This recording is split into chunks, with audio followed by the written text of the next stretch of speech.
Hey everyone, welcome back to our place. It's been quite a while since you've been here and we've changed a ton. Yeah, we've been focusing a lot of energy on the exterior of the house. It needed a lot of love still. It was very embarrassing for a long time.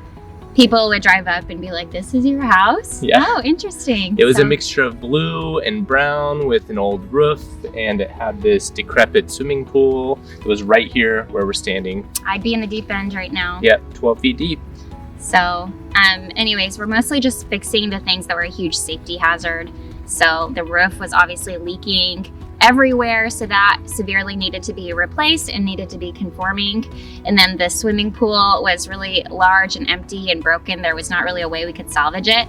And just with having really little kids and living in Washington, where it's only warm enough for a swimming pool for it didn't make sense. 2 weeks a year, didn't make sense. So we dug it up, filled it in, and we're excited to show you.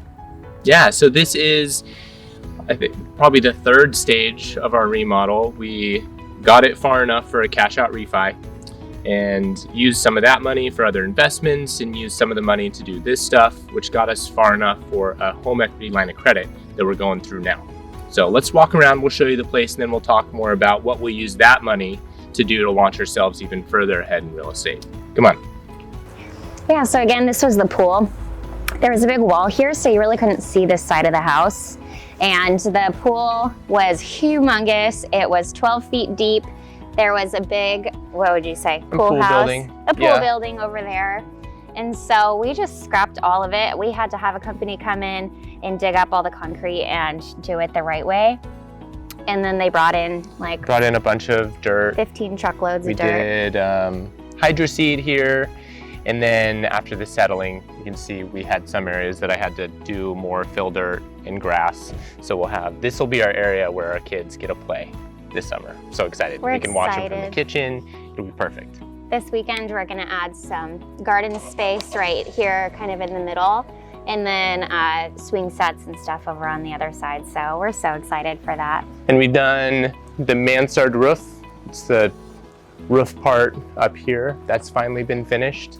And full exterior paint. So the outside looks completely different from the last video.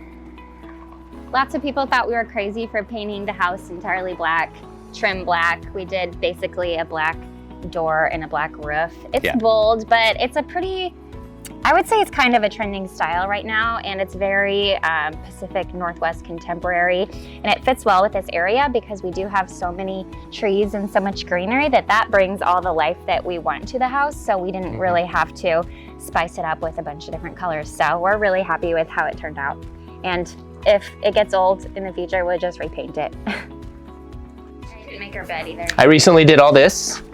Did this myself, pretty proud of it. Yeah. My back hurts to prove it.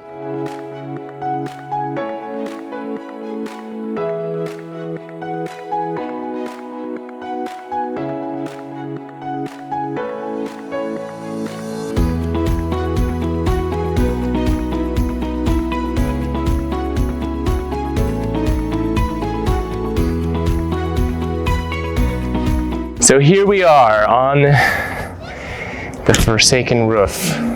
This thing took us 2 years to finish. It's still not done. It's still not done, yeah. It was a huge project, much bigger than we had anticipated. And since it's a big custom built home, it's hard for roofers to figure out how to do it. So they delayed, jumped to other jobs. So you, Mr. Homeowner out there who's been working on the kitchen for 9 months with your wife yelling at you, don't feel bad. It happens to us too.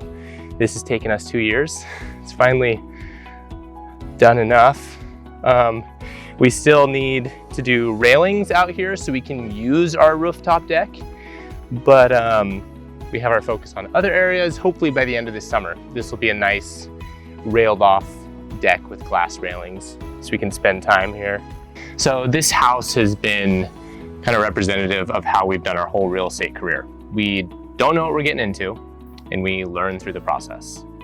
Now that has many benefits. The fact that we jumped in before we were ready and just learned through the process meant we were so much further ahead than if we had just studied, waited until we felt ready, and then got into it.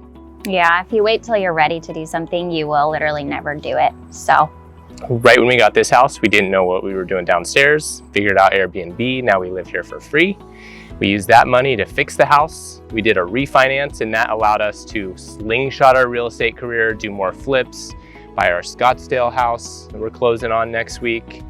After fixing this house more, we were able to raise the value even further, getting a home equity line of credit. It should allow us to pull out a couple $100,000 to buy 2 more Airbnbs. We don't know where we're buying yet, but we'll see. That's the joy of all this. There's just so much opportunity that arises for you when you buy real estate and buy appreciating assets. And I know we've talked about that a million times, but it's seriously the catalyst for everything we do. Yeah, don't wait to get into a house. If you don't have an asset, get one, because over time it'll allow you to leverage and do crazy things with your life that you never thought possible. Thanks so much for watching our house tour again. Yeah, thank you. And hopefully we can do another update soon with lots more progress made. It's always changing. All right. Thanks, everyone. Bye. Bye.